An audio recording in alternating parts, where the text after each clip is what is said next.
Hey everybody, how you doing? I'm Dr. Boyce Watkins from Your Black World and the Black Business School, and I am coming to you live on YouTube and Facebook, and just checking in. I hope you guys are having a good day. I wanted to say hello, and also I'm sitting there going through my YouTube channel, just trying to figure this out. If you haven't subscribed to the YouTube channel, I think you're gonna like it. You can subscribe at youtube.com/Dr. Boyce Watkins. That's youtube.com/Dr. Boyce Watkins. And also, I don't use hashtags as much as everybody else, but I figured a fun way for us to keep a conversation going is I put the hashtag Dr. Boyce Watkins up there. I'm gonna start, throwing it up every now and then, just so in case you want to talk to other people that are connected, you kind of have the conversations that really need to be had in mainstream media, but that don't happen in mainstream media because unfortunately there's a lot. It seems like there's a lot more ignorant people in the world than there are smart people, or people who want to be smart. To me, I don't evaluate you based on how smart you are or how educated you are. I could care less about that. I don't judge you on that. What I evaluate is how smart are you trying to be? How much are you trying to grow? If you're trying to grow, I respect you. If you ain't trying to grow, then get out of here. There's nothing I can do for you. I'm not really the person who is the ultimate bridge builder. To me, a bridge builder is somebody who, for example, in racial conversations, a bridge builder is somebody who can make white people understand the plight of black folks better. I'm not that guy. I'm not good at helping racist white people get over their racism and understand the plight of black people. I don't. It's demeaning to me to have to beg you to understand what I'm going through, and you ain't doing that for me. You just treat me like shit. And also, I'm not the person who's always so good at getting people who are destructively ignorant. See, there's one thing when you're just ignorant, passively ignorant, meaning that you just don't know a lot and you're trying to learn, or you just ain't participating. There's nothing when you're destructively ignorant, which is to me what I would consider to be a combination between ignorance and arrogance. Now, what does that mean? It's one thing if you don't know nothing, but it's another thing when you're arrogant and you think you know everything, right? And there's nothing worse than an ignorant person who really thinks they're the smartest person in the room. Who will swear you down and be cocky about it and be a jerk about it and disrupt what other people are trying to accomplish. It drives me crazy. I can't take that. I remember one time, one of my friends married this guy who was, just a stupid man. I mean, he just was not smart, but he was so cocky. Now, me, I'm not. I've never felt comfortable being arrogant about my education level. I don't do that. But I mean, if I really had to put the fire to the wall, I could literally say I had more education by the age of 25 than most people have in their whole life. I'm not bragging; it's just true. I by the time I was 25, I had been teaching college for 3 years. Not many people can say that. I've been teaching college for 3 years, and I'm 25 years old. And I'm sitting there talking to his brother, and he was telling me, he was lecturing me about financial theory. He was lecturing me about financial stuff. Now, mind you, this brother, again, I'm not above listening to anybody's opinion. I'm not above respecting anybody's ideas. But it was really funny because he was not just lecturing me, but he was cutting me off. He wouldn't let me finish a sentence. He was telling me where I was wrong, and I'm sitting there thinking, not only does his brother, I had a PhD at the time. By this time I had been teaching college for maybe 15 years, and I had a PhD, and and he had a bachelor's degree, and it was in like something other than what he was talking about. He didn't even have a bachelor's degree in the topic that we were discussing, but yet he was telling me where I was wrong, and I would try to say, well, another way to look at it. I didn't even come at him like, oh, well, you wrong, man. This is stupid. What's wrong with you? I didn't do that. I don't do that to people. I just said, well, here's another way to look at it, and I'd start talking, and he would jump in and cut me off again, and even his wife, could tell that he looked like a complete idiot. She was like, let him finish his sentences. Let him finish talking. And I remember walking away like, oh my God, I can't, conversations like that I can't tolerate. I really have a hard time tolerating.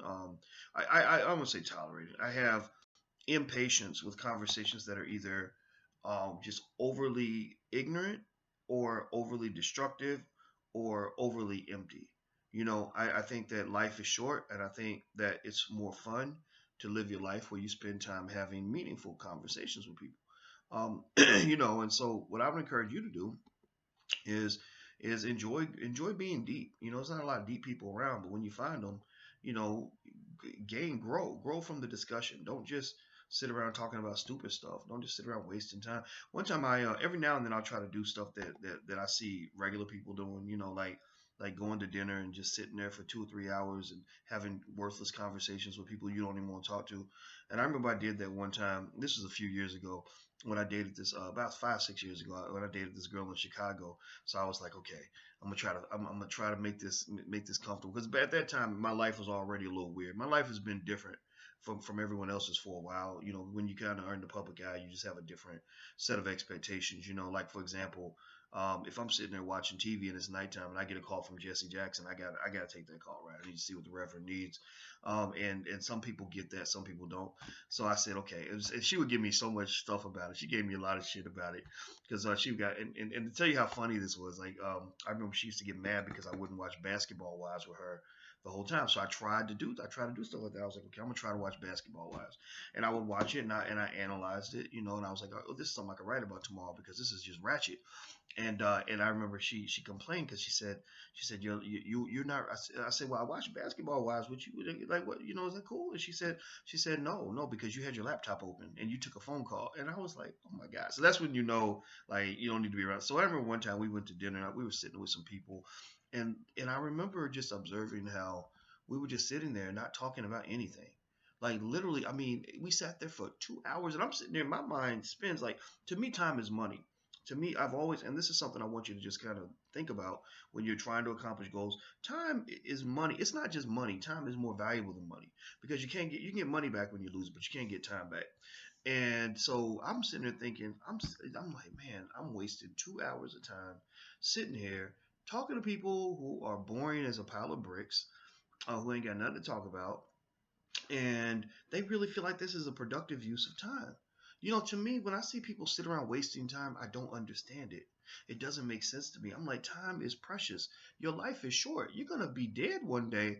Don't you have anything that you want to do that's better than just sitting around doing nothing or vegetating in front of the TV? Like, have you ever seen people that just sit in front of the TV for like hours at a time? They're like zombies, like, and and actually studies show that when you sit in front of the TV, your brain shuts down. Your brain becomes weaker, less energetic. It becomes almost like an obese person who doesn't do anything active physically. They be there. It's because your body shuts down because you ain't doing nothing with it, right? And your brain is the same way. And so, so remember that there's a reason they call the TV the idiot box. I had a good conversation with that with my leadership coach. Her name's Nicole Price, and I remember that she was talking about the um, how when you are asked questions and you're forced to think, all different parts of your brain light up. They light up because your brain is energetic.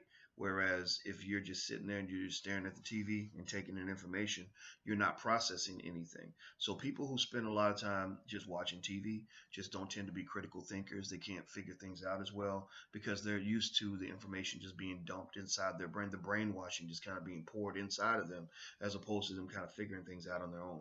So don't let your kids just sit around and watch TV. It's just not good for them. Now, before I forget, I want you to do this for me if you don't mind. Each one teach one. So if you believe that listening to me is helpful to people, please share this link to your Facebook page now. Just go ahead and hit the share button, put it on your Facebook page so that your friends can benefit, so they can become part of what I think is a revolution of intellect, a revolution of economic empowerment, a revolution of Black empowerment as well. I think that we're at the epicenter of this. I think that there are things that if you've been riding with me or riding with us, not me, it's not all about me, it's all of us. If you've been riding with us for a decade or 5 or 10 years, we've been saying this stuff since 05, 06. I mean, it ain't like we just started doing this, when people start saying Black Lives Matter or after Trayvon Martin or after Barack Obama was elected. We've been doing this for a minute. And so I hope that you'll share this with other people so that they can be a part of this, because I really believe that that 100 years from now, people are going to look back and say that's when it all started. Whatever it is, they're going to say that's when it started, around 2005, 2006, 2007, 2008, and then it started to grow. And the next thing you know, it's going to become something bigger than what we can even imagine. I mean, think about how many things have happened in the last 4 years since, say, 2012 that we never would have expected. Well, there are a lot of things that are going to happen between now and 2020 that we would never expect. And then in the 2020s, there are going to be things happening where we're going to say, man, I never would have imagined this back in 2016. That's how time works. Time is funny that way. So please share. Also, if you want a free e-copy of my book, It Takes a Village to Raise the Bar: A New Paradigm for Black America. This is this is my opinion. I think this should be a required reading for every black man, woman, and child in the country. But then again, hey, that's my opinion. So maybe you can make that decision for yourself after you check it out. But go to drboycewatkins.net, not .com, .net, drboycewatkins.net, and you can get a free e-copy of that book right now. I'm giving it away for a while because I want to make sure 100,000 people read the book, and then after that, maybe we'll talk about sales price. Or if you come to my event, there's a little price because it helps us to pay bills, and also I sign it for you if I see you in person. But electronically, this is my gift to you, and it's a short, easy read, and it's but the ideas I thought through very carefully, because what I wanted was very simple frameworks that will allow us as a people to figure out a lot of these things that ail us. I've spent so much time thinking about this. I was actually putting together another lecture series that I'm going to launch in the Black Business School probably in the next month. And one of the things I was going through was I was kind of looking at. I said, a lot of our problems as it pertains to individual and collective poverty, for example, can be solved if we just make a few specific decisions, and so that's why I created models like in the Black Wealth Bootcamp. If you took that, about the cost model of cooperative economics: contribute, own, save, invest, target. I came up with that model specifically for you. This is not something that I taught when I was in academia.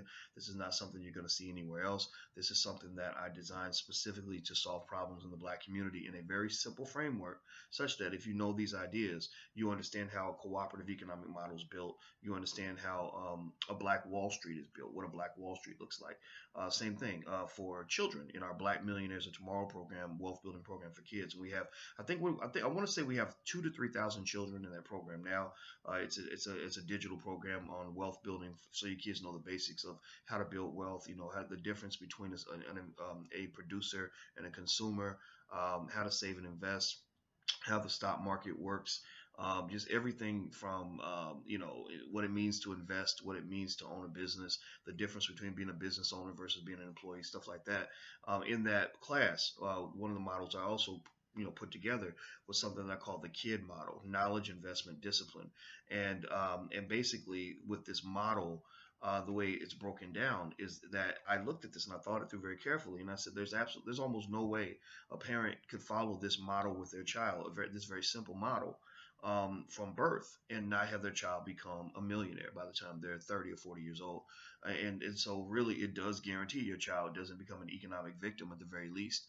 Whether they're a millionaire or not, it is what it is. But the thing is that just by having like a few, maybe 40, 50, $100,000 in assets in the bank, or money in the bank somewhere, or things that they own, then what happens is it changes how they see everything. They don't see themselves as sort of like, okay, I'm born in poverty. That's where it's going to be. I'm going to be a rapper. Now I'm going to make rap songs about how horrible it is to be a black man in America because you're broke and you can't pay the rent. No, instead, they're going to see themselves as participants in the quote unquote American dream. I think that America does have opportunities here. I think black people have all the resources that we need. I think that we got to get out of this mindset that says black people just don't have enough. That because white people have so much more, we just don't have enough. No, you have over $1 trillion in spending power, and in fact, I want to actually, I want to go. I haven't done this yet, but I want to see how our spending power compares to other countries, because I'd love to know. And I'm trying to decide if that's a direct GDP comparison or if it's something else. I got to think about that.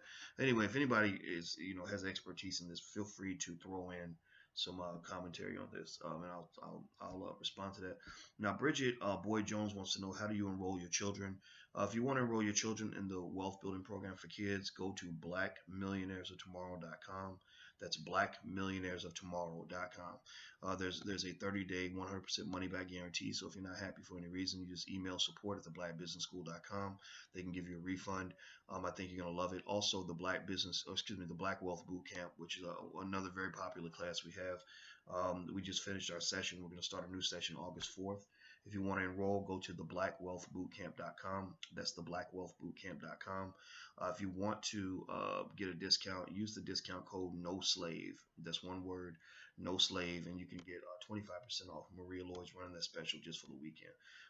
So that's NOSLAVE. Don't forget one word, theBlackWealthBootcamp.com. Okay, so Marshawn says, why don't you have a TV show? It would be very educational and marketing for the Black Business School. Well, you know what, Marshawn, here's my perspective on media. My perspective on media, remember, I came into media as a business school professor. So here's why that gave me an advantage.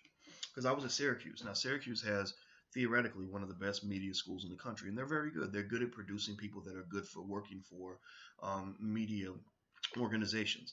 When I was there, they were not very good at producing people who were good at starting their own media organizations. They also were not very good at producing people who understood media from a holistic standpoint, as opposed to just thinking television, radio, print, maybe internet as kind of an add-on, right? And I remember because I remember having conversations with them saying, digital media and the internet, that's the wave of the future. Y'all need to get on this. I said, you got old school types in these old white people teaching black kids, because the black kids were coming to me because they saw that I was making things happen in media. They were like, how do you do it? I want to be around you. And I told them, and so I went to the media school. It's called a Newhouse, I think. That's what and I said to them, I said, you got people teaching them how to run a newsroom and how they ran a newsroom in 1985. I said, that's not going to work in 2007, 2008, whatever year it was at the time. And but again, I wasn't really an establishment kind of guy. Also, I was the guy on campus where I was well known, but I wasn't. People either loved me or hated me. So and a lot of black people stayed away from me. Like that they hired some new black dean over there, and I remember that it was very, like, when I tried to just talk to her, she really was kind of like, okay, I'm gonna stay away from this controversial guy, right? And that's what happens, when you're on a plantation and you the trouble making Negro, you got other black people that will run away from you. That'll say, oh, I want to get away. And what happens is divide and conquer.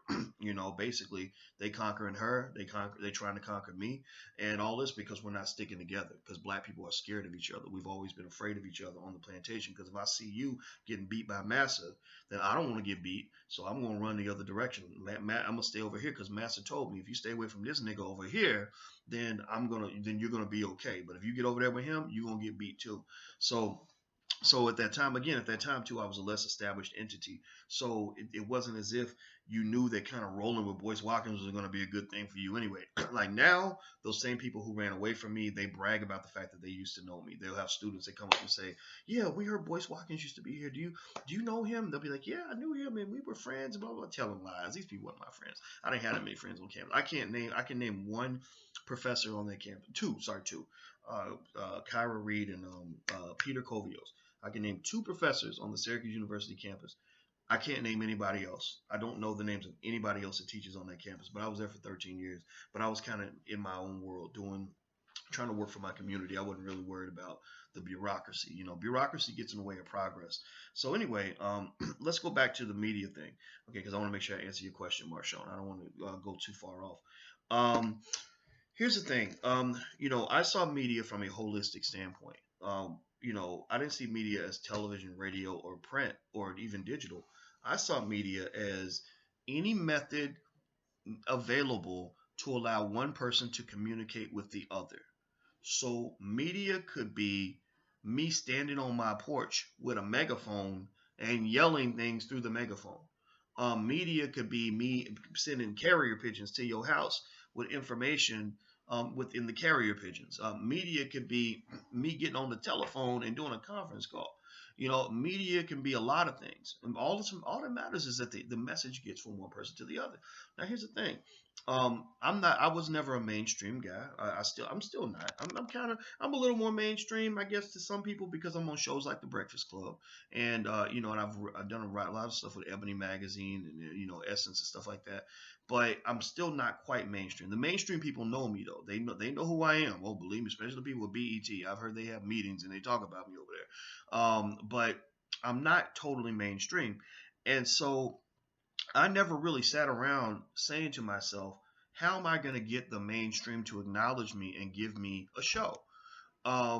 It just never really was something that I felt was all that feasible, nor was it something that I felt was a worthy investment of my energy and my time. Because when you're in mainstream, first and foremost, somebody owns you. Somebody else, that's somebody else's platform. That's somebody else's show. I never, as a black man, feel comfortable sitting on a white man's porch because eventually, if I'm on his porch long enough, I become his porch monkey. If I'm in his lawn long enough, I become his lawn jockey if I'm not careful. Um, I don't want to be on anybody's porch. I'd rather build a raggedy house and have my own little porch and keep building on the house as you get the money to build. You have that choice. Um, and so that was one thing, having a show, working for somebody, you're on somebody's schedule. They pay you what they want. The distribution is what they give to you. And if you deviate from the message, you're going to have a fight. And because a lot of Negroes, that's what happens. We think that being close to power means you actually have power. When the fact is you don't have no power. That's somebody else's power. You're borrowing it. You don't own the clothes. They just put the clothes on you and they can strip you naked anytime they want. Look at Melissa Harris Perry and her battle with MSNBC. She literally was like, "This is my show, and y'all are doing this to my show." Girl, that ain't your show. That was never your show. They just let you feel like it was your show. And believe me, when they want to remind you that that's their show, oh, they're going to remind your black butt that it belongs to them and not to you. I ain't seen Melissa Harris Perry on MSNBC since. I'm sure she's doing well. Melissa's a smart lady. But that's not your platform. So the thing about it is, I never spend a lot of time looking for a show. People who tend to get shows tend to be people that have agents and representatives running to the shows, like trying to get them the shows. And I used to do that when I first got started. I used to have a publicist that used to get me on TV. Emunette mentions that I was a regular on CNN 10 years ago, and CNN still calls periodically, but a couple things happened. Okay, so back at that time, I used to have a publicist that would call CNN and say, hey, you need a person to talk about this. Boyce Watkins is great. So, I would go on there. Publicists are not cheap. They usually cost $2,000 or $3,000 a month. The good ones do. And the really good ones cost $5,000 to $10,000 a month.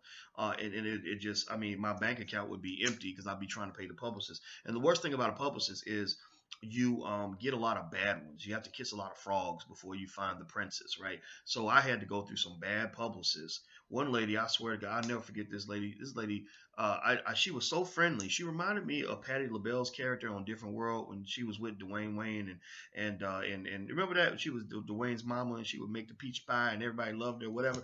Well, I had a publicist like that, sweetest lady in the world, talked to me all day long about everything, and then I sent the check, and because publishers always want you to pay them in advance, so I wrote this lady a check, and so she got the check, and because the check was so big, my bank didn't honor the check because they were like, we're worried this check came from out of state, it's big, and so they called me at like 4 o'clock and said, we have this check, if you don't call us back by 4:30. We're gonna go ahead and reject it or something like crazy like that. So I didn't call him back on time, and I was like, what are y'all doing? Like, why would you bounce a check where the money's in the account? This lady gonna think I'm bouncing checks. And so I remember she reached back out and said, the check didn't go through. I've got your stuff right here. I can begin work on your project as soon as the check goes through. So I rushed. I wrote the lady another check, made sure the bank knew that it was going through, got it done, and paid her. And do you know that the minute that check cleared, I didn't hear from that lady for 2 or 3 weeks. She did not return a phone call, nothing, an email, nothing.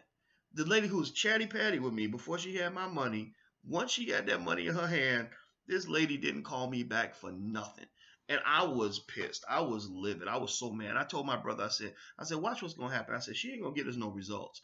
She's going to call us about 3 days before it's time to write another check. And she's not going to have actual results. She's going to have things that are in the works. Like it's just 2 more weeks. Dame Dash calls it getting you pregnant. That's what he calls it. When he's up here talking to me about how filmmakers operate, we have a lot of those big brother, big brother, little brother conversation. I think he thinks he's the big brother, but I tell him, man, you ain't the big brother, you're the little brother. But anyway, because our birthdays are almost the same, almost like a month apart. He gives me shit because his birthday is a month ahead of mine. But he says, yeah. He says, well, what they're gonna try to do is they're gonna try to get you pregnant. And I was like, what are you talking about? He said, get you pregnant. Like they're gonna get you. You're gonna put in money, and then they're gonna say, oh, well, you just need a little more money to do this, a little more money to do that, and then before you know it, you don't put in, $100,000 or whatever. So she was trying to get me pregnant, basically. She lo and behold, just like I predicted, she emails me and says, I have all these leads and all these places that are thinking about booking you for speaking engagements. These media outlets that are thinking about having you on, and it's just a matter of it's going to take another couple of weeks, and I guarantee you X, Y, Z is going to happen. And so what I did was I wrote her back and I said, okay, that sounds good. I said, well, how about this? I said, I'm not going to write you another check now in advance, but if you get me any of those results, I will give you double the amount of money that I paid you last time. And do you know that I never heard from that lady again? Never heard from her again. And so publicists are terrible. Not all of them, but a lot of them are just, full of crap, can't deliver. If you ever think about getting a publicist, be very, very careful. Make sure you get one that has proven that they can get results. Mark Lamont Hill and I used to talk about that a lot back in the day, in the very beginning. I remember and this is why if you ever see me disagree with Mark, this is why I don't go too deep. Like I still see Mark as like a brother that irritates me every now and then, but I love the guy and I respect him. Very smart guy. Just some of his opinions, like just make me think he's smoking crack or something. But anyway, Mark, I remember Mark and I talked about finding good publicists that prove they can get results. So we found this lady named Wendy down in Atlanta that was amazing. She wasn't black, but she was great. She was a good person and did a good job. Her name's actually Wendy Garisco. So if you're ever looking for a good publicist, Wendy Garisco would be good. Guarisco. She lives in Atlanta. I don't know if she's still even doing it anymore, but I thought this lady was awesome. And so every now and then, I get a chance to, or I'll work with somebody who's not black. But most of the time, most of the people I work with are black. But Wendy's like an honorary sister. She's cool. So anyway, moving on. So as far as the TV show goes, Marshawn. See, I'm still answering Marshawn's question. I'm not really a person that has ever felt like a TV show would be something that would be worth the stress. I've always, because I see media in a comprehensive framework, and also as a business school professor, I see entertainment as a collective. Anything, TV, radio, anything, as kind of like a corporate creation.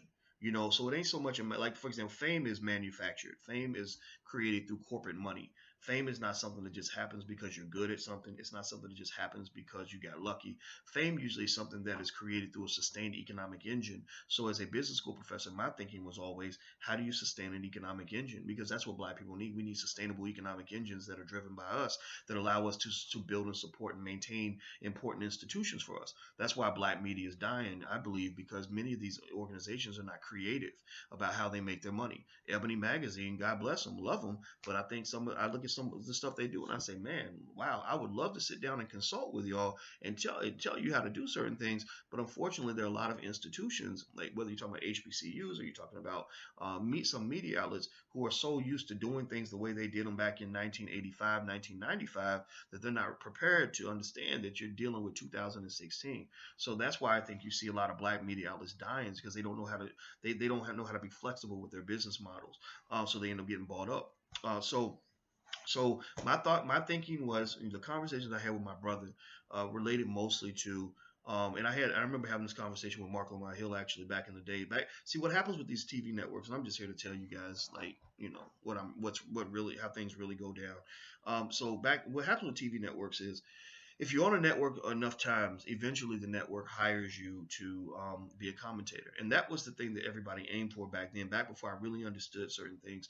I was like, well, maybe one day a network will, hire me too, because the money's good. The money's good. Like, you can have a deal where you'll get paid like $500 to $1,000 every time you appear on the network. And so if it's a hot topic and you're on there, 2-3 times a day, you're talking about, some good money, right? And so Roland Martin and I used to always appear on Fox and CNN. all the time. And we were always friends. We still to this day we're like frenemies. Like I love Roland too, but Roland and I we ain't really like the best of buddies. But again, I think Roland is actually one of the few people who says certain things in mainstream media that need to be said. I think Roland's a very good journalist. I love who he brings onto his show. I give him tremendous props for that. So there was Mark, Roland, and I, and we were all kind of like at that point where we might get a deal with the networks, especially since this was right before Obama sort of had his rise. And I remember going on CNN. Everybody who called me an Obama hater doesn't know that I was one of the first people. One of the first people in national media to say, I think this guy can win. This was before black people really supported him. Black people were like, man, we ain't dealing with this guy. But when I saw him get endorsed by Oprah, I said, oh, this is going to be interesting. And then when he won in Iowa, that's when everybody started getting on board. But I said this even before he won in Iowa, if I'm not mistaken. I want to make sure I get that right. But go back, you can look it up. So anyway, so Roland went to CNN. He got his deal with CNN. Mark got his deal with Fox. And I remember I told Mark, I said, I don't really know if I want to have a deal with any network because the first thing they do with radical black people is they take away your platform. They take away your show because it's not your show. It's somebody else. It's a white man's show. And I said, so I said, if they give me a deal, I'll probably take it. But that's not my long-term goal. And also my long-term goal is not to be quote unquote famous just because I'm on TV. I said my goal is to be known because I stand for something.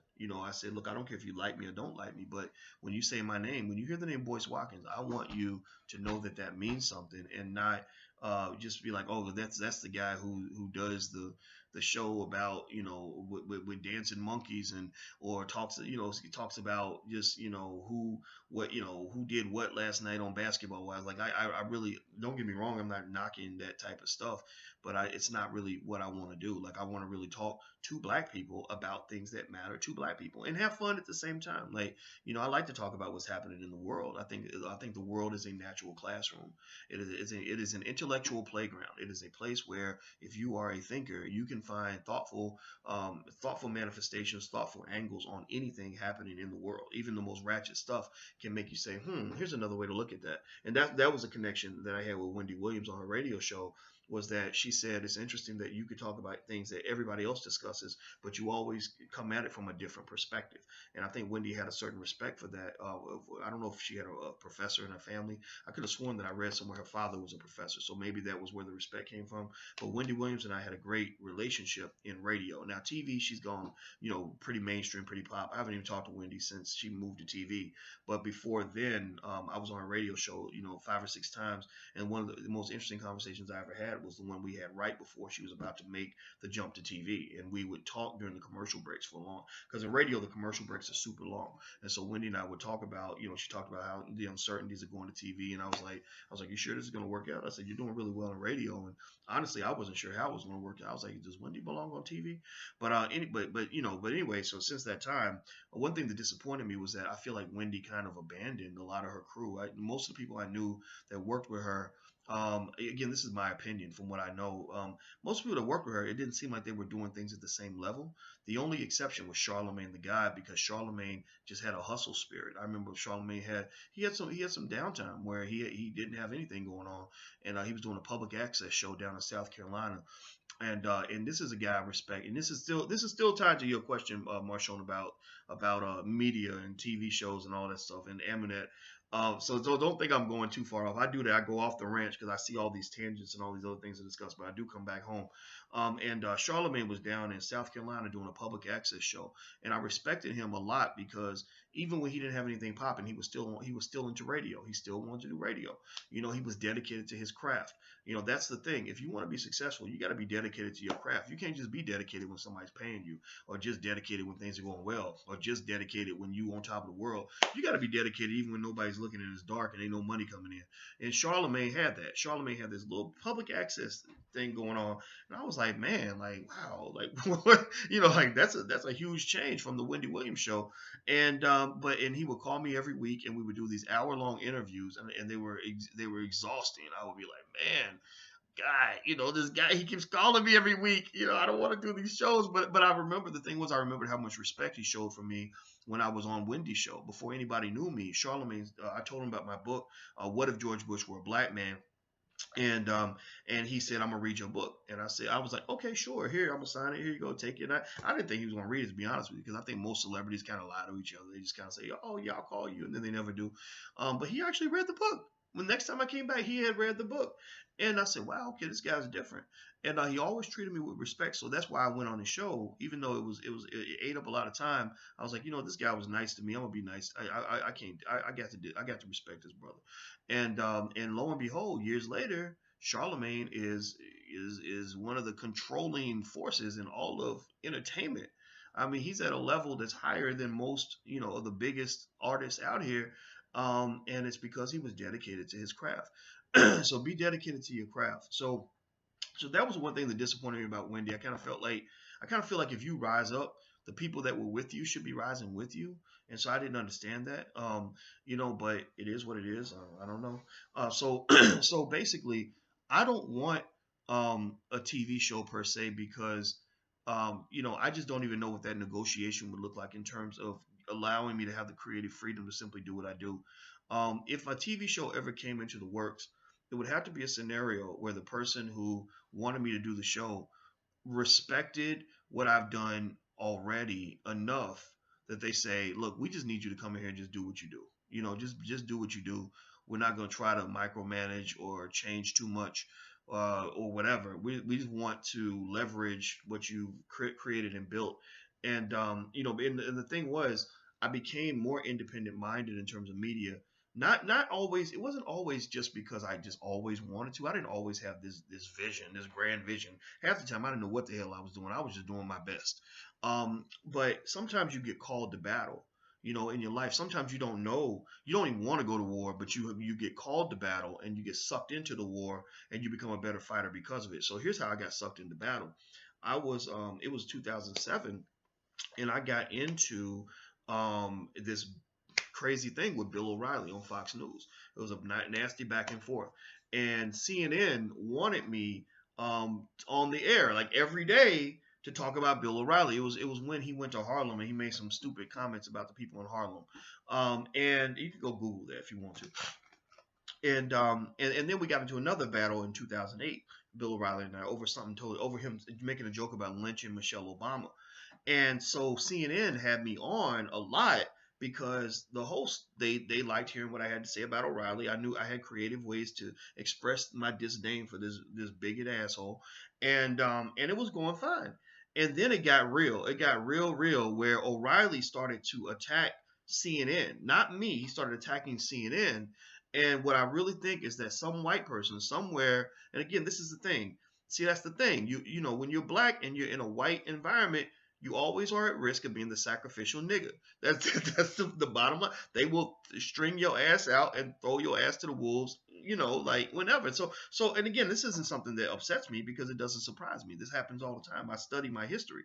So basically, O'Reilly starts attacking CNN. It starts to get to the point where both of their brands are suffering. So somebody at CNN pulled the switch and said, "Don't book this guy anymore." So my publicist would call me and say, "Oh, CNN wants you today to come on at 2:00 to talk about this." And then I'd be like, okay, fine. I start getting dressed up, and it always takes so long to get ready for these things. That's another thing I hate about going on TV is it takes like 3 or 4 hours out of your day to do a 5-minute segment. So I start getting ready. I'm getting dressed. I'm getting ready to go over to CNN. And then she calls me and says, "Oh, well, CNN canceled." I'll be like, okay, fine, no problem.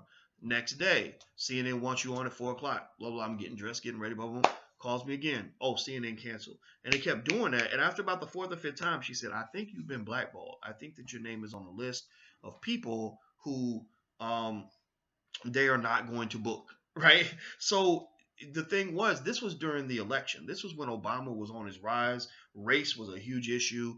Everybody was talking about it. So 2007, 2008, this was big. This was when Roland actually elevated a lot because he was right in Chicago. He had connections with the Obamas, and I think that the network saw that. I think that they wanted to be a piece of that. So Roland's on TV every day. Mark Lamont Hill is on TV every day. Okay, I just lost the Facebook live feed, so I'm gonna go ahead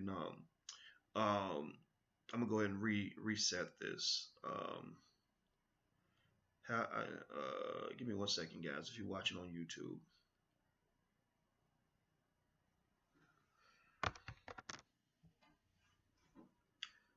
Okay, I'm back. I'm back on Facebook again. I want you guys to know that if that ever happens, if I'm ever in the middle of a conversation and the feed goes dead, just refresh the page about 2 minutes later, and what you'll see is that I'll just come back and I'll just restart it again. I guess I don't know if what we were talking about was getting too hot, but that happens sometimes. And what I'm gonna do is, if you're watching, give me half a second. I want to make sure I tell everybody on the other feed that um, that I'm starting all over again. Give me 1 second here.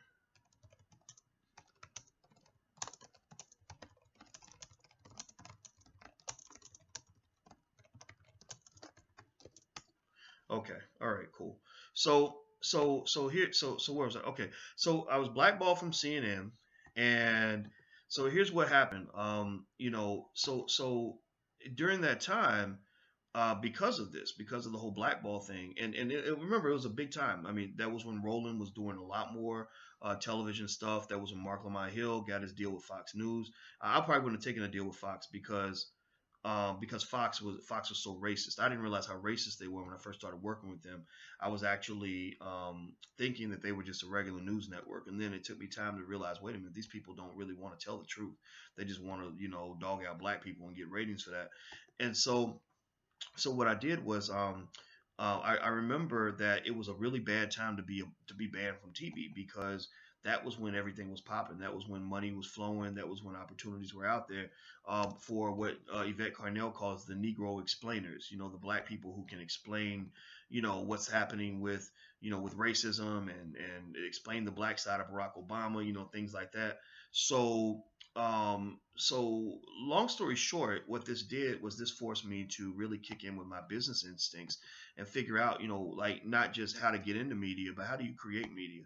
And from the very beginning, I had been, I told Mark this, that I said, I really want to figure out how to develop independent media channels that will allow black people to talk to each other without getting a white man's permission. They will allow us to really communicate without having to go through channels and distribution networks that were created by other people. So that's when I really started pushing on the development of Your Black World, pushing in the development on social media. The biggest mistake I made, oh my God, the biggest mistake I made was that I did not embrace YouTube the way I should have. I did it initially. In the very beginning, I had a lot of YouTube channels and they were growing, but I was like, oh, YouTube's not a big deal. I'm not going to worry about it. And then years later, I realized, wait a minute, YouTube is a big deal. So we started pushing our YouTube channel a little more. And now we have 130,000 subscribers on the YouTube channel, and we get over 2 million views. People watch over 10 million minutes a month of content on the YouTube channel. So, and what I've noticed is that when I go to different cities, I would see people, and this happened maybe a year ago. I was with my daughter, and I was in New York, and every single day somebody recognized me. And I said, "Do you notice like what people are recognizing me from?" Because I thought it would be CNN or The Breakfast Club. She said, "No, they're recognizing you from your YouTube channel."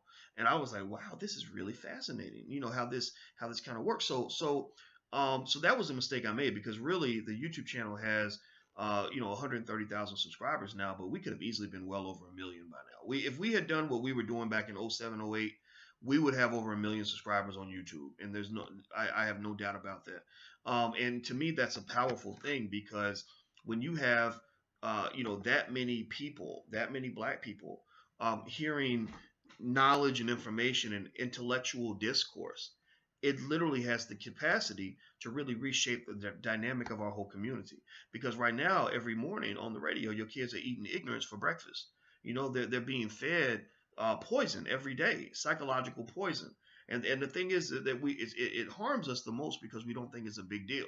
We don't understand how much potential, how many trillions of dollars in economic value is destroyed because our children are being taught to be something that they're not. They're being taught to be thugs and gangsters and alcoholics and all this other stuff when the fact is they were meant to be something much greater than that. And it gets to the point where, when somebody like me walks up and says, "Hey, black man, you were meant to be more than this. You're meant to be intelligent. You're not meant to sit around and sip purple stuff all day long."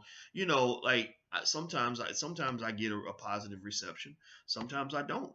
A lot of times it's a tough, hurdle to jump because you're dealing with low self-esteem issues. Like I'm a nigga, I ain't shit, niggas ain't shit, that kind of mentality. Or you're dealing with, oh well, you must think you white because you up here talking all proper and you this and this.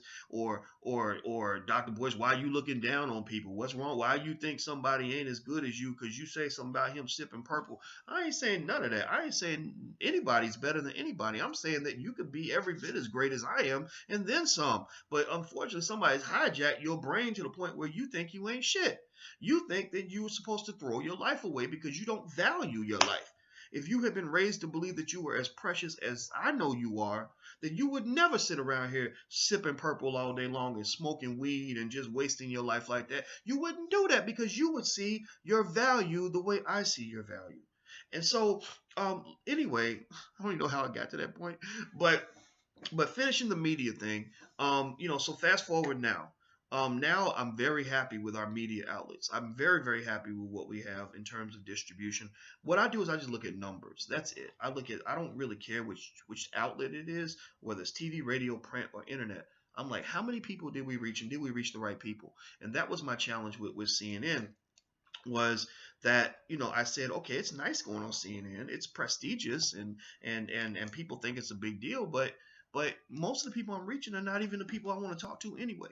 And I sure as hell ain't going on Fox. I banned Fox from the place I was from my media outlets back in 2007, 2008. Haven't been on Fox News since, unless they was on there talking about me.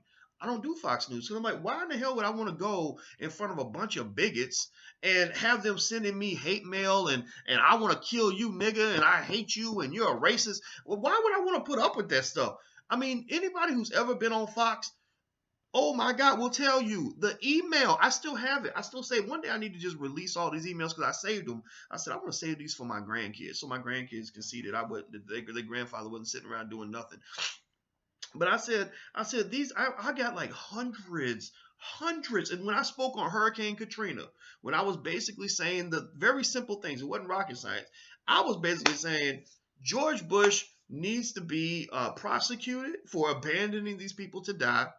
This shows the government's racial bias in terms of how they dealt with black people versus white people, looters versus survivors, whatever, and a couple other things. That's all. I didn't really say anything radical, but saying that on Fox News is literally opens a powder keg of animosity. I'm talking about death threats, just crazy white people. I was like, I don't want to put up with this shit. So basically my argument with media is, number one, it comes down to the numbers, and it comes down to whether you're reaching the people you want to reach. I just want to talk to black people. I can talk to white folks if they understand that this is our territory and we're gonna have our conversation. You can come in kind of if you want to, but remember, this is our space. We make the rules here. We control the conversation here. But for the most part, I just want to talk to my own. I like talking to black people. I like working with black people. Black people understand me. I can be myself around other black people, and I'm not gonna have somebody, labeling me as the dangerous Negro, or saying, oh, well, something must be wrong with this guy because he's saying this stuff about black history, or just whatever. I don't like that. It doesn't sit well with me. It's very demeaning and degrading, and I don't take well to being degraded. So will I ever have a TV show? I think it's probably going to happen one day, because what I'm really seeing, honestly, is I'm hearing from lots of people who are in the mainstream who are hearing about what I'm doing. Lots of celebrities. Like if I talk about a celebrity, it usually gets back to that celebrity, or maybe I'll hear from their representative or something like that. I'm hearing from people who are looking at what we're doing, and saying, wow, how did you do that? I know that there's no scholar I can think of, white or black, who has a platform of this magnitude that is independently owned, that is totally independent. Don't nobody tell me nothing about what I can talk about today to you right now. Nobody. There's not one person on the planet who has the ability to come in and dictate what I'm saying to you. And I can reach millions of you on my own. And it's not just dependent on one platform. It's not like I just have one big Facebook page or one big YouTube channel. It's a multitude of things, because the thing is, when you think about media, here's what's important about media. And before I actually tell you this, I want to remind you, number one, if you like this conversation, please hit the share button. Share it to your personal feed for me. Let your people know. Each one teach one. Let your people know what's going down over here so they can be part of the revolution. Number two, if you haven't got a free copy of my ebook, It Takes a Village to Raise the Bar, please visit drboycewatkins.net. That's drboycewatkins.net. Number three, the Black Wealth Boot Camp starts in 3 weeks, August 6th.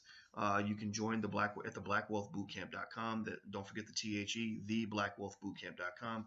It's enormously, insanely popular. People love it. We have thousands of alumni. It'll be it'll be better than any college class you've ever taken in your life, because it's not just a college class. It goes on and on forever. Once you're in for life.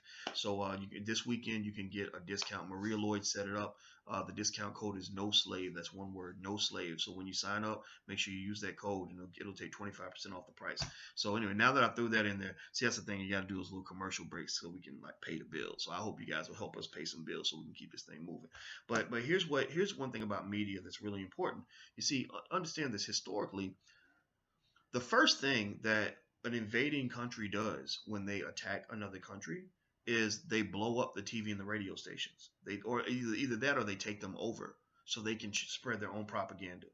Why? Well, because media is important. Another thing they do is they might, back at least thousands of years ago, in ancient times, they would kill the scholars, kill the smart people, so they didn't have a voice, so they couldn't lead people and get them to think for themselves, right? So those are at least two things they did. They did other things, but those are two things. Now you got to ask yourself, why would they kill off the media outlets? Well, they would kill the media outlets. They would blow up the radio station or whatever because they don't want people talking to each other. Because if you do that, then you're going to be able to mobilize each other. You're going to be able to spread your information as opposed to somebody else's. Why would they kill the smart people? Well, because the smart people are the ones who have critical thinking skill, who are going to lead the masses to understand their situation so they can respond accordingly.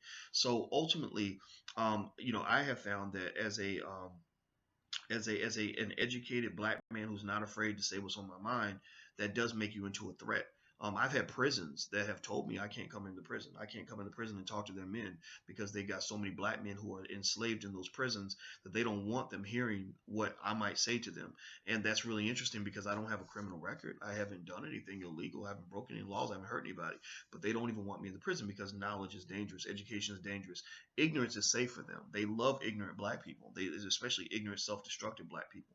So if you ever want to be down with white folks, just keep acting like a coon, and they're gonna love you for life. They'll probably pay you good money to do that because you're supporting their agenda. So, with that said, the way we structure our media, a lot of it is based on almost like a military strategy. From the very beginning, here's how I became, as far as my trek to become a public scholar. The first public intellectual I ever heard of in my life was Dr. Julianne Malveaux. I love Julianne to death. She has a PhD in economics. She should be one of the leading voices in this country when it comes to black people in economics. When the president would have meetings about black unemployment, Julianne Malveaux should have been at those meetings. She has a PhD in economics from MIT, for God's sake. Do you know how hard that is to get? It's really hard, really hard. Take the hardest academic experience you can imagine and multiply it by 10. That's how hard it is. So anyway, Julianne was the first black public intellectual I ever heard of. I still remember a lady named Mary Nesbitt who said, she was sitting on my couch one day and she said, "Have you ever heard of Julianne Malveaux?" I said, "No, who's that?" And she gave me her book, Sex, Lies, and Stereotypes. And I read the book. And actually, Julianne sent me a copy of her latest book. And I want to tell you guys about it. Give me 1 second. It's Are We Better Off? And it's kind of an analysis of how black people were affected by the Obama presidency. So if you want to support this sister, go buy her book, Are We Better Off? So anyway, and actually you can buy it at the Your Black World store. If you write this down, store.yourblackworld.net. That's store.yourblackworld.net. I think we also have it too, but if you don't want to buy it from us, you can also get it other places. So, all right. So there was Julianne, and then I remember seeing Cornel West. I don't remember the first time I heard of Cornel West, but I do, obviously Cornel West was significant. And then I saw Michael Eric Dyson on BET, and I remember I was like, who is this guy just talking 100 miles an hour? But he's smart as hell, and I love listening to him. He's amazing. And so that's what opened my mind to kind of becoming a public intellectual. And so what I did was, in my mind, I kind of looked at them as kind of mentors, and then I'd see other people like Farrakhan. And back then I had a different relationship with Al Sharpton. I don't talk to him anymore. I don't like a lot of what he does, to be honest with you, but I don't dislike him. I think with Reverend Sharpton, I think you got to be balanced. I mean, the man ain't perfect, but the man has made contributions, and I think we got to see things in that light as opposed to either you're 100% good or 100% bad. I see Sharpton as kind of in the middle. I've sat next to him for dozens of hours, and I really feel like he even though we don't see eye to eye, I think that he does have a genuine love for black people. I think but the only problem is I feel like it's tainted by other incentives. I'll just say that much. So anyway, So I would see these people and I was like, okay, I want to be like them. I want to do what they do. I don't want to just get a PhD. I want to actually be a PhD, as George Fraser calls it. I actually want to get out here and engage and, get with my community and stuff like that. So I started thinking about, what it is that, that we have to, that I would have to do in order to make that happen. So my brother and I were strategizing. And so when we thought about the development of our media channels, we thought of it almost in a military framework. I said, you know what? I want to be like Cornell and Dyson and all these other people in a certain light. The thing I've observed though is that most of what they do, most of their platforms are owned and controlled by white people. If they write a book, the publishing company is white. If they have a show, the owner of the television or radio network is usually white. If they give a speech, the bureau, the booklet for the speech is a white-owned bureau. So what happens if you say something controversial that white people don't like? White people rip the rug out from under you. So because when white people blackball you, you're destroyed because you're overly committed to a white economic system for your survival. You had a threat and a risk right underneath you that you weren't even aware of because you didn't take the time to see it. A lot of times with threat, and this is something I study in finance because we do a lot of risk analysis. A lot of times with a threat or a risk, the risk only becomes real to you when you're exposed to it. It's like if I'm walking down the street and I think I'm safe and I walk down that street every day feeling like everything's good, and then one day there's a drive-by and I get shot in the leg. Suddenly I'm seeing a lot of risk that I didn't see before. So, but the risk might have always been there. I just might not have known that people get hit by stray bullets on that street. You see what I mean? So a lot of us, for black people, the risk when you go into mainstream white media or you start working for white folks, you don't see the risk of what will happen if they decide they don't like your black ass anymore. Because for a while it seems good. It seems like the money's good as long as you behave, everything's fine. But then the minute you step out of line, it's like, bam! They take everything out from under you. Next thing you know, you can't get a job nowhere. You're stuck. You're homeless. You used to be balling and used to have all this power. Now you ain't got the power. Now you ain't got the money. Now you're ashamed because you're struggling. Well, all that risk was always there. White people always gonna be white. They didn't stop being white. You just thought that they will stop being white or that whiteness didn't matter anymore because they liked you for a while. They treated you well. It's no different from being treated really well by a serial killer. For a while, he might be nice to you because you gave him some food and y'all cool. But then the minute he snaps, then suddenly you start seeing the serial killer. And you talk about white culture. I'm not talking about all white people, but I'm saying systematically white people have been serial killers on black people. Look at how many lynchings. Look at what they've done to us. Look at what they did with us in mass incarceration. That's serial killing. More black people have died during mass incarceration than died during the Jewish Holocaust, probably 10 times more. So understand this. Understand what you're dealing with. So I remember saying, we're dealing with white folks. And by the way, guys, I got an important meeting in a few minutes. So I'm about to roll out of here. But I'm having fun. This is like a blast to me. So I said to my brother, I said, when we set up our business model, we need to set it up for strength, independence, and security. We need to have diversification so that if somebody comes at us, they can't come and destroy one thing and take everything away. So if all I got is my show and I'm on a white-owned network, I'm very vulnerable because if somebody wants to hurt me, all they got to do is kill my show. Next thing you know, they killed my voice, they've killed me, they've killed my power. So you spread it out. So I said, okay, when I do speeches, I want to be booked by a black-owned speakers bureau, preferably one that I own a percentage of. So my brother created Great Black Speakers, which is now the largest African-American-owned speakers bureau in the country. You can actually check it out. It's at greatblackspeakers.com. He books over 250 speakers from all walks of life, everybody from Taraji P. Henson across the board. And he's booked me for almost every single speech I've ever done. And why is that important? Well, because now if I say something that white folks don't like, my speakers bureau isn't going to just stop booking me out of the blue, because I dealt with those white bureaus like the American Program Bureau and stuff like that. And it's like, if you're their favorite Negro, everything's good. But if you're not, then you be out here hungry, right? So so what else? I said, if I do a book deal, I want it to be a black-owned company, preferably one that we own. So we created a publishing company, and all of my books were published through us. And at first it was hard. We didn't know how to do it very well. And back then when we first got started, self-publishing really wasn't what it was now. I think now self-publishing is the way to go. But back in 2004, people thought if you self-publish, it was because nobody wanted you. That's the thing. That's why a lot of people look down on black entrepreneurs at first, because they're like, oh, well, you must be starting your own business because white people don't want you. right? And it's not true. It's like, no, you're starting your own business because you want to be independent and you want to be truly strong as opposed to pretending to be strong. See, a lot of these folks that are dependent on white people, they look strong, but they only strong because they got somebody else holding them up. You ain't really, the puppet ain't got no power. It's the puppet master that controls everything. So the third thing I said, if I have a show and I have media distribution, etc., I want to own a piece of that. So we have things like Your Black World, and we figured out technology. We learned how to reach people through social media, reach people through email, etc., whatever it was, and so in a way that was independent, so that if I didn't get a chance to be on these white-owned outlets, we would have our own method for reaching people. And we also had to figure out our own methods for making money. We don't take money from everybody. We take money from people who have value systems that are consistent with ours. That's where black people get in trouble. And I'm going to say this point, then I got to bounce on out of here. Black people get in trouble because we often are trained to take money from anybody who offers it. That's why we end up in trouble. The civil rights organizations get screwed. They get bought out. They end up becoming sellouts because they take money from anybody who offers it without understanding that when somebody gives you money and they give you access to their power, it's because they want you to pursue their agenda, period.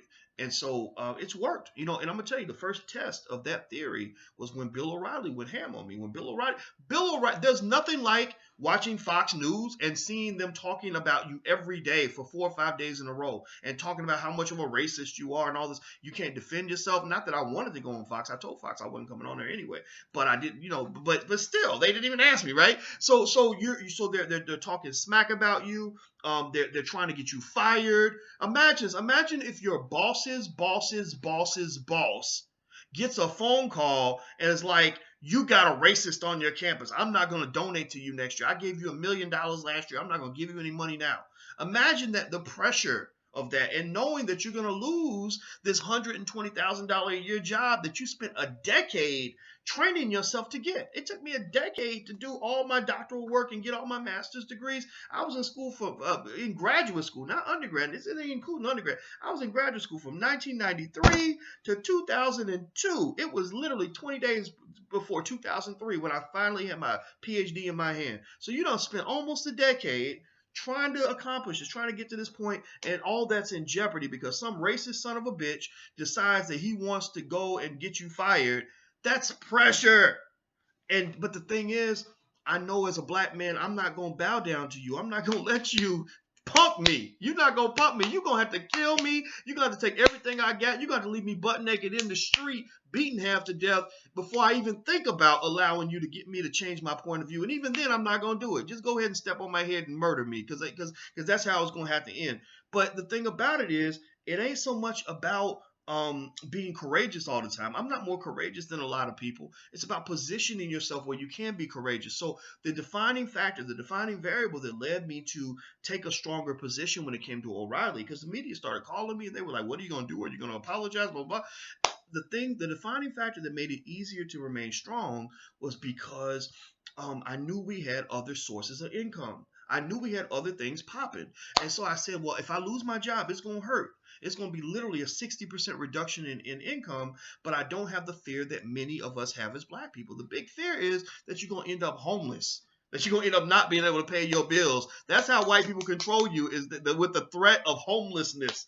Your black ass will be on the street if you don't do what I tell you to do. So when I knew I wasn't gonna be homeless, I said, okay, we're gonna be eating ramen noodles and beanie weenies and fucking Cheetos like every day, but we gonna be all right. We're gonna be fine. So when they called me and said, "Are you apologizing to Bill O'Reilly?" I said, "Hell no, I'm not apologizing for shit because this man should not be disrespecting my people the way that he does. I'm not gonna allow this to happen." And what protected me was diversification. That's why understanding things like business development, entrepreneurship, diversification of income sources, these things are not just important for financial reasons. They are important for your survival. They're important for your freedom. You can't have freedom if you ain't willing to pay the cost for it.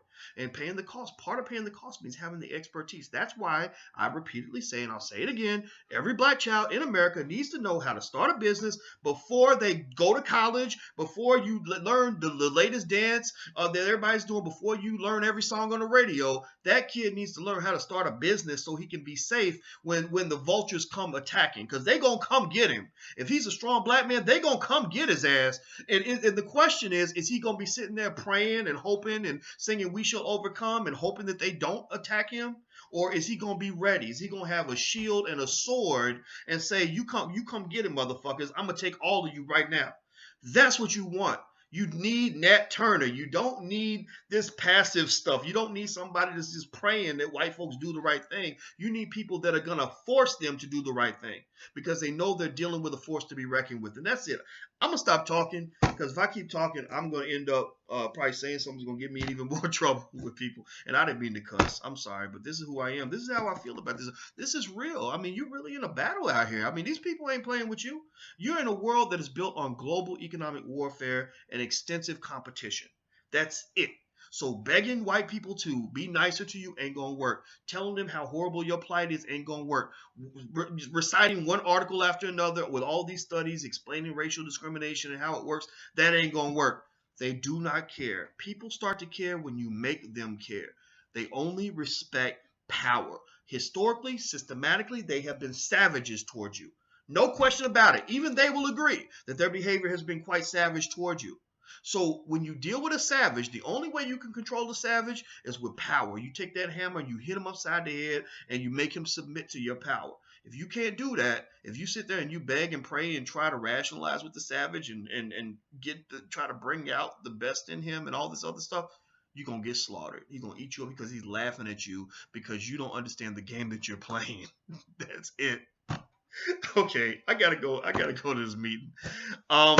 Don't forget, if you want a free e-copy of my book, It Takes a Village to Raise the Bar, please go read it. Share it with anybody that wants it. Have your children read it.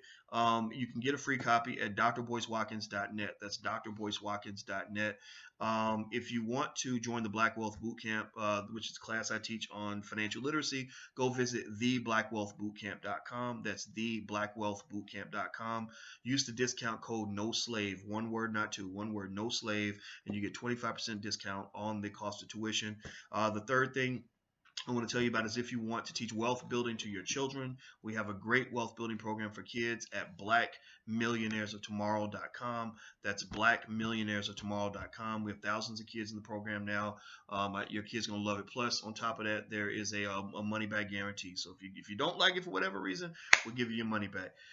Okay, I'm about to get on out of here. It was fun doing church with y'all, and I love all of you, and thank you so much for keeping me alive. I really appreciate all of you, and without you, I'd be nothing. So take care, guys, and I hope you have a wonderful day.